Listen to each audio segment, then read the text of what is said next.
Estamos de volta com a Alerj Debate. Nossa conversa hoje é sobre os desafios do Rio Previdência. Gustavo, estava no último bloco tentando dar uma resposta e eu te cortei, desculpa. Por favor.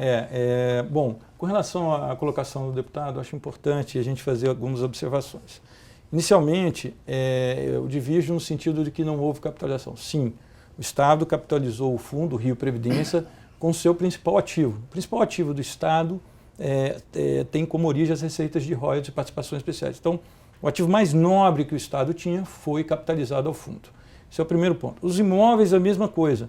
A partir do momento que o Estado aloca esses ativos dentro do patrimônio do fundo, ele faz com que esse patrimônio gere riqueza para pagar aposentadoria e pensão. É claro que tem como consequência a não utilização de recursos do Tesouro Estadual para o pagamento de aposentadoria e pensão. Então, esse é o primeiro ponto. Então, não há uma descapitalização. Por que não há uma descapitalização? Porque o que está se fazendo é pegando este ativo, gerando liquidez, gerando riqueza para pagar aposentadoria e pensão. Haveria descapitalização se eu pegasse esse recurso e tirasse do fundo para devolver ao Tesouro Estadual. Não é o caso.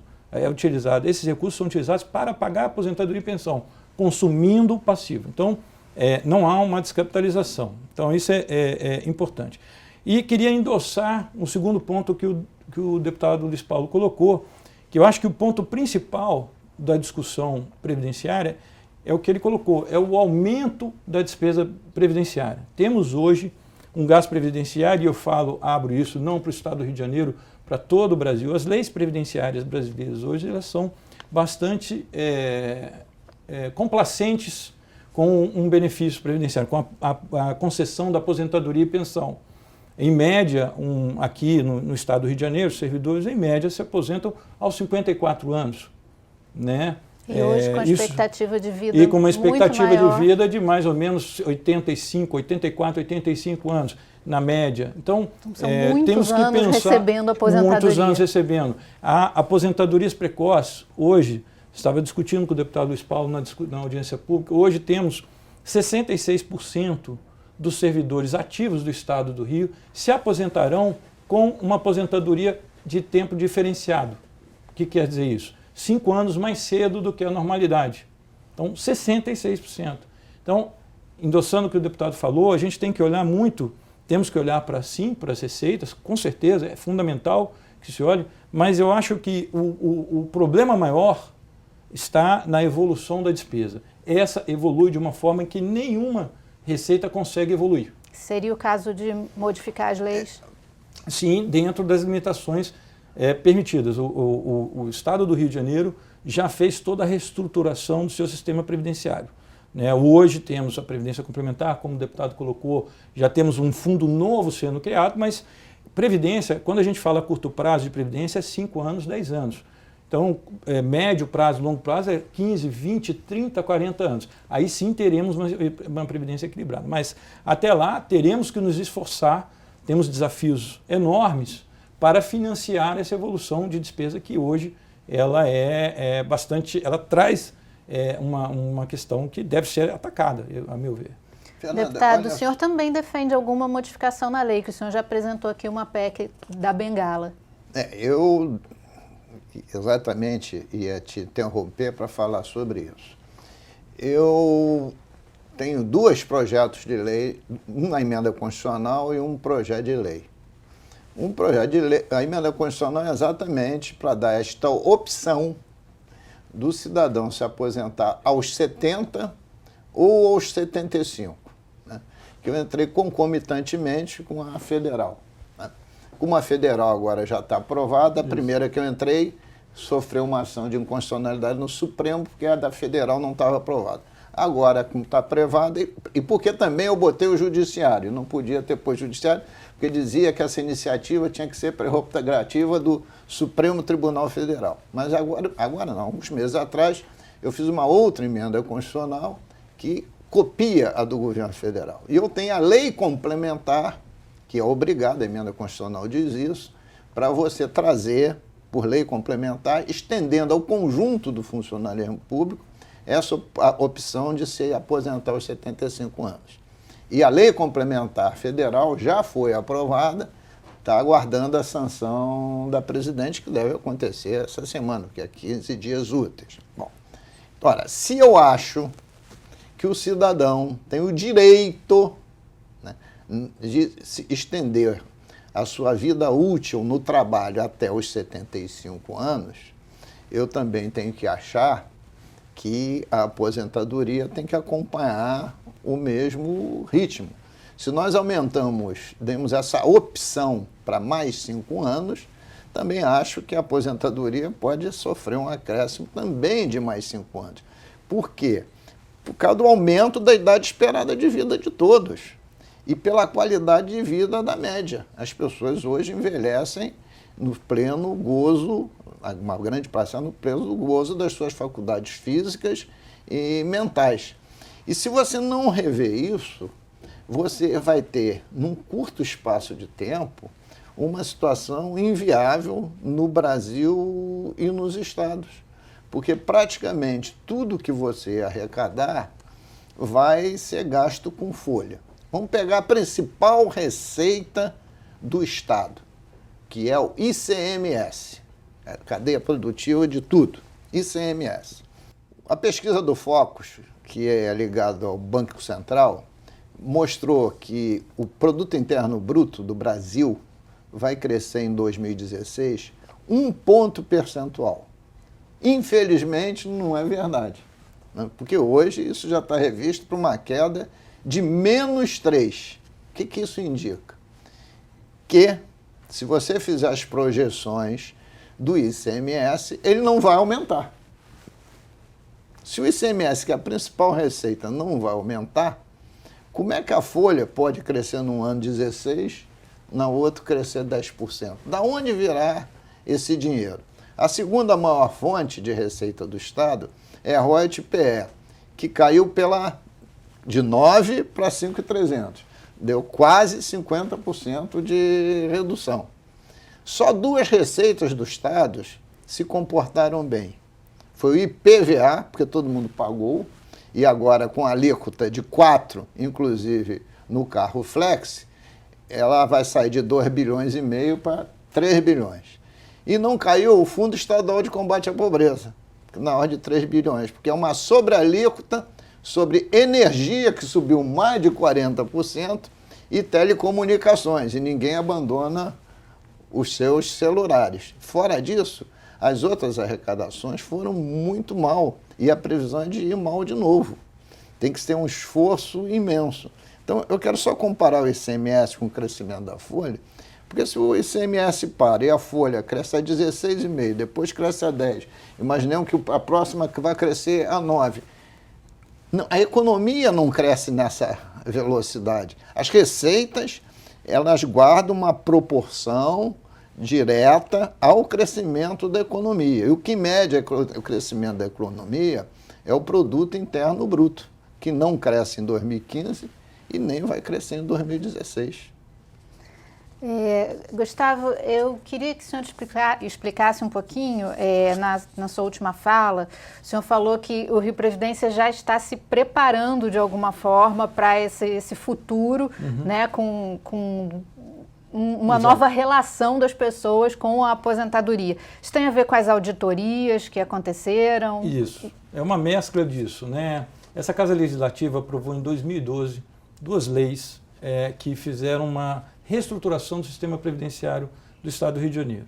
A primeira é a implementação da Previdência Complementar. Essas 2 leis, só para registrar, tiveram efeito a partir de 4 de setembro de 2013, porque elas tinham um tempo de maturação para acontecer. Então, até 4 de dezembro de 2013, setembro de 2013, desculpe, você tinha um sistema previdenciário, a partir dessa data, um outro sistema. Como é que é isso? Primeiro, o servidor que entrou a partir do dia 5 de setembro, né, e que, por exemplo, tem uma remuneração de R$10 mil, tá? Esse servidor ele vai ter até 4.639, vai ter garantido pelo Estado do Rio de Janeiro, via Rio Previdência, a sua aposentadoria. A partir desse patamar de 4.639, que é o teto do INSS... Mas ele recolhe 8,5, né? Não, abaixo, até o teto do INSS, é 11% do servidor, 22% do Estado. Acima disso, se o servidor resolver aderir, o Estado do Rio de Janeiro criou um fundo de pensão, o RJ-Prev, em que essa pessoa que ganha R$10.000, ela fala, não, eu não quero ganhar só 4.639, eu quero ter uma aposentadoria complementar. Então ele vai depositar, vai contribuir para esse novo fundo de pensão, que não tem nada a ver com o Rio Previdência, com um volume de até 8,5%, o Estado também com 8,5%. Isso é uma opção? É uma opção, ele pode ou não aderir. O Estado só entra com esse 8,5% se for dentro do fundo de pensão criado para esse fim. Se, por exemplo, eu não quero ir nesse fundo de pensão, eu quero ir para uma instituição financeira fazer um plano de previdência complementar, não, o Estado não complementaria. Então, esse é o primeiro momento. Então, o Estado, a partir deste momento, ele só garante aposentadorias e pensões até o teto do INSS, né? Hoje o Estado paga aposentadorias de 20, 25 mil reais. Quer dizer, a partir deste momento, lá no futuro, quando esse servidor se aposentar, ele vai pagar até 4.639.